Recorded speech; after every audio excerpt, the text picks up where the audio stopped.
મહામંથનમાં બીજા મુદ્દા પર વાત કરીશું અને એ વાત કે વાયરસની સામે વનરાજ લાચાર. આપણે ત્યાં સિંહો ગૌરવ છે, જેની એક ત્રાળથી જંગલો ધ્રુજી ઉઠે, જેના હોવાથી ગુજરાતની અસ્મિતા એ વૈશ્વિક નકશા પર વટથી ચમકે છે. જે સિંહોને જોવા માટે દેશ વિદેશથી લાખો પ્રવાસીઓ આવે છે, જે સિંહો સાથે ગીરના માલધારીઓ એ સદીઓથી લોહીના સંબંધની જેમ વટથી જીવે છે, એ ગીરના સાવજ એટલે કે આપણા એશિયાટિક સિંહો પર આજે સંકટ મંડરાઈ રહ્યું છે. છેલ્લા કેટલાય દિવસોથી ગીરના જંગલ વિસ્તારમાં સિંહોના મોતના આંકડામાં અચાનક જ થયેલો વધારો એ સામાન્ય નથી. અત્યાર સુધી 9 જેટલા ડાલામથ્થા સિંહોના રહસ્યમય સંજોગોમાં મોત નીપજ્યા હોવાની ઘટના સામે આવી છે. અને હવે આ મામલે ભેદી વાયરસની આશંકાએ વન વિભાગની ચિંતા વધારી છે. વન વિભાગ તાત્કાલિક એક્શન મોડમાં આવી ખાસ મોનિટરિંગ શરૂ કરી દીધું છે.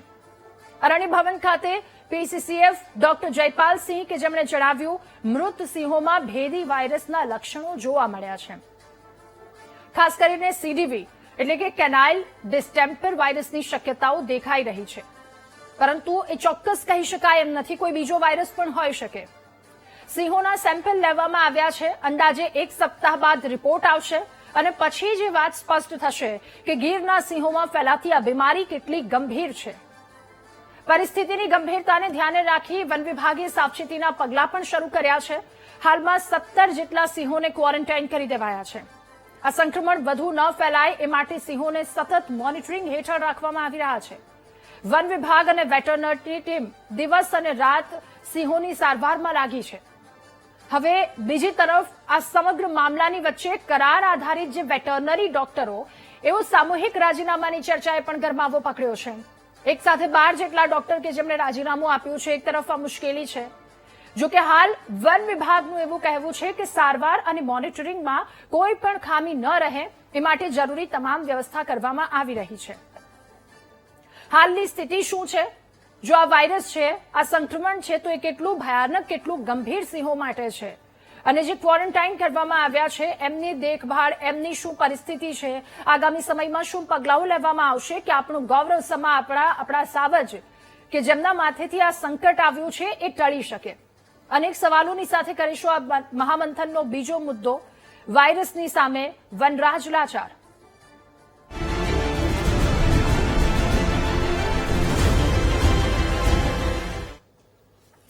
ત્યારે શું પરિસ્થિતિ છે અને શું પગલાઓ ખાસ લેવામાં આવી રહ્યા છે, આ જ મુદ્દે ચર્ચા કરીશું. આપણા વનમંત્રી અર્જુનભાઈ મોઢવાડિયા આપણી સાથે મહામંથનમાં જોડાયા છે. અર્જુનભાઈ, મહામંથનમાં આપનું ખૂબ સ્વાગત છે. અર્જુનભાઈ, મારો પહેલો સવાલ આપને એ છે કે ગીરમાં છેલ્લા 10 થી 15 દિવસમાં 9 સિંહના મોત નીપજ્યા છે, તો એવું શું કહી શકાય કે સાવજ અત્યારે સંકટમાં છે?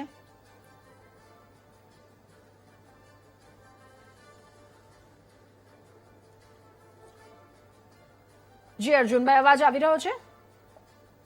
જુઓ, આ અત્યારે ઉનાળાનો સમય છે અને ઉનાળાના સમયની અંદર એક ખાસ જે પોકેટ છે અત્યારે જે ગીર સોમનાથ જિલ્લાનું જે ગીરગઢડા તાલુકો છે અને બાજુમાં બાબરિયાવાડ અમરેલી જિલ્લાનો છે, 10 કિલોમીટરની રેન્જમાં આ સિંહ બાળના મૃત્યુ થયા છે.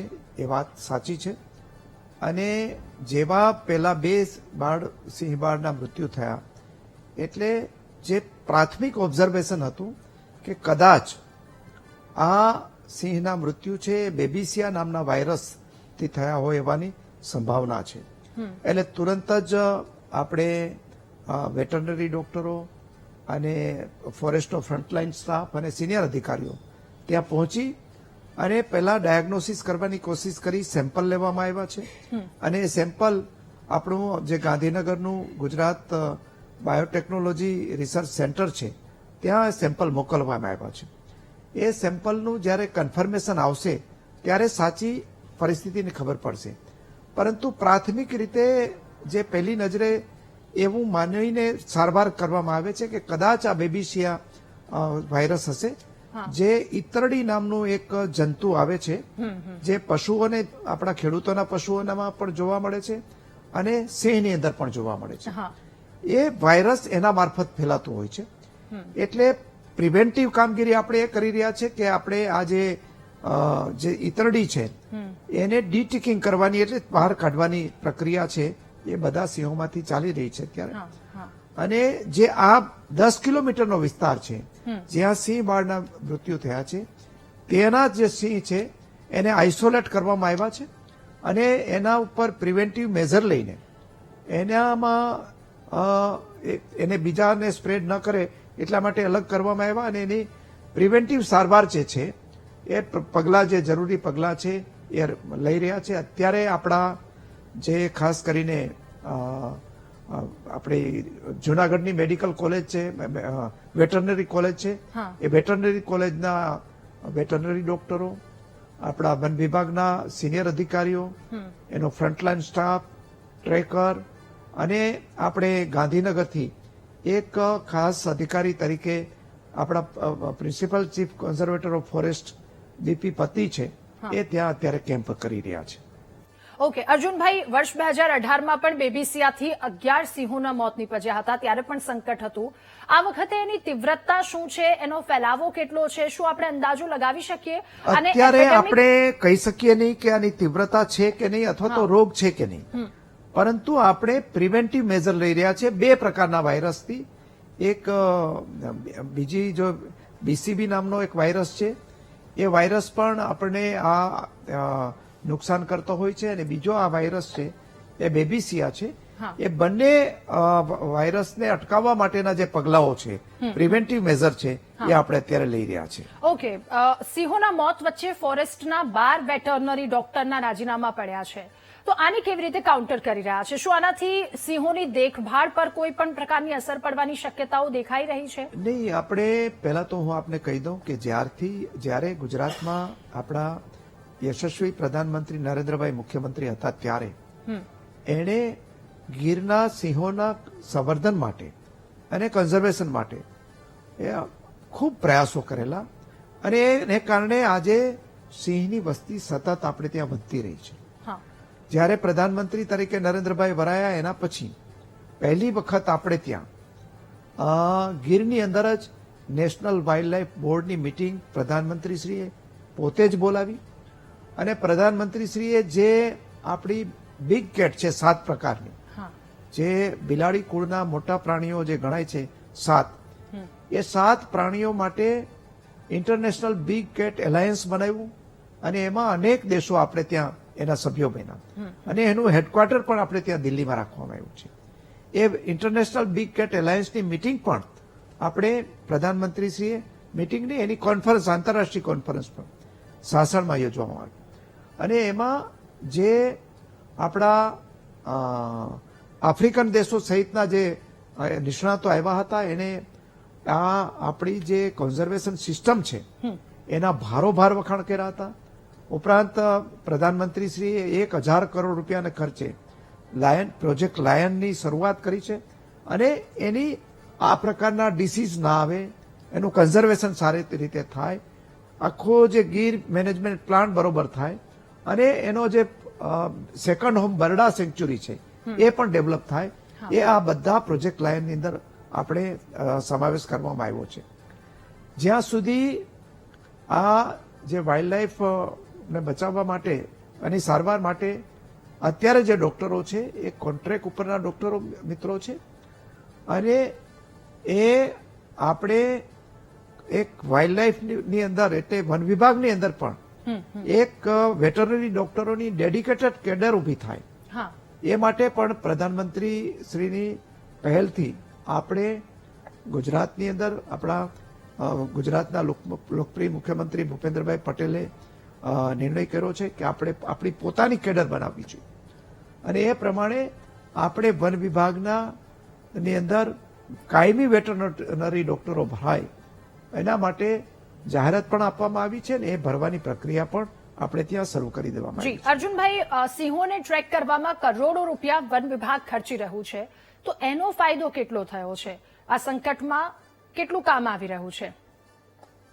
જી, સિંહોને આપણે ત્યાં જે big cat alliance, international big cat એલાયન્સની કોન્ફરન્સ સાસણમાં થઈ ત્યારે વિશ્વના જે નિષ્ણાતો આવ્યા હતા, અને આફ્રિકન પ્રતિનિધિઓ પણ આવ્યા હતા, આફ્રિકન પ્રતિનિધિઓની ચિંતા એ હતી કે ત્યાં સિંહોની વસ્તી આફ્રિકાની અંદર ઘટી રહી છે, હા, જ્યારે આપણે 5 વર્ષમાં 30% વૃદ્ધિ કરી છે.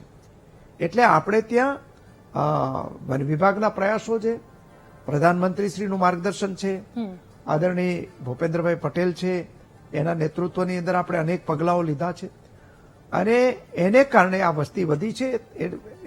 એ તો સાચું જ છે, પરંતુ સાથે સાથે વન વિભાગના કર્મચારીઓનો પણ એટલો જ ફાળો છે. હા, અને સૌથી વિશેષ જો ફાળો રહ્યો હોય તો એ ગીરની આસપાસ વસતા આપણા નાગરિકોનો છે, માલધારીઓનો, ખેડૂતોનો છે, કે જેણે સિંહને પરિવારના સભ્ય માન્યા છે. અને એને કારણે આજે સિંહ છે એ એની સ્વીકૃતિ કરી છે ને. સિંહના કન્ઝર્વેશનની અંદર સૌરાષ્ટ્રની અને ખાસ કરીને 11 જિલ્લાની જનતા જ્યાં સિંહો અત્યારે વસે છે હા, એ જનતાનો પણ ખૂબ મોટો ફાળો છે. ઓકે. સાચા જે આ સિંહના સંવર્ધકો છે એ તો સંવર્ધન કરનારા છે, એ આ બધા નાગરિકો પણ છે. ઓકે અર્જુનભાઈ, વનતારા પાસે નિષ્ણાંતોની ટીમ છે, તો શું આ સંકટમાં જરૂર પડે તો એમની મદદ લેવામાં આવશે આગામી સમયમાં? નહીં, અત્યારે તો આપણી પાસે આપણો પોતાનો ફ્રન્ટલાઈન સ્ટાફ છે. આપણી પાસે વેટરનરી ડોક્ટરોની ટીમ પણ છે. જુનાગઢ વેટરનરી ડોક્ટરોના જે આપણે એની પાસે પણ ડોક્ટરો છે એની ટીમ કામે લાગેલી છે. અને જે આ 10 કિલોમીટરના વિસ્તારની અંદર પણ કોન્સન્ટ્રેટ કર્યું છે. અને ગીર જે મધ્ય ગીર છે, આપણી સેન્ચ્યુરી એરિયા છે, જ્યાં હજી આની અસર દેખાઈ નથી, એ વિસ્તારની અંદર પણ પ્રિવેન્ટિવ મેઝર આપણે લઈ રહ્યા છે. ઓકે, અને જરૂર જણાશે તો આપણે ગમે તેવા જે નિષ્ણાતો જ્યાં પણ અવેલેબલ હશે એની જરૂરથી મદદ લઈશું. વનતારા તો આપણું સૌનું ગૌરવ છે, ત્યાંથી પણ લેવામાં કોઈ સંકોચ કે બીજું કે શું છે નહીં. એ પણ હંમેશા ત્યાંના જે સંચાલકો છે એ પણ આ વન્યજીવોની માટે ખૂબ જ ચિંતા કરી છે ને એને ખૂબ મોટું કામ ત્યાં પણ કર્યું છે. ઓકે, પણ જરૂર જણાશે ત્યારે આપણે મદદ જરૂરથી લઈશું. અર્જુનભાઈ, આપનો ખૂબ આભાર મહામંથનમાં અમારી સાથે જોડાવા બદલ, આ તમામ માહિતી સાથે જોડાવા બદલ. તો હાલ આપણા સાવજો સંકટમાં છે. વન વિભાગની ટીમ, વેટરનરી ડોક્ટર સતત પ્રયત્નો કરી રહ્યા છે અને આશા કે પ્રયત્નો સફળ થાય અને સંકટ હટે. મહામંથનમાં આ સાથે હાલ બસ આટલું જ. વધુ સમાચાર અપડેટ્સ માટે આપ જુઓ VTV ન્યૂઝ. નમસ્કાર.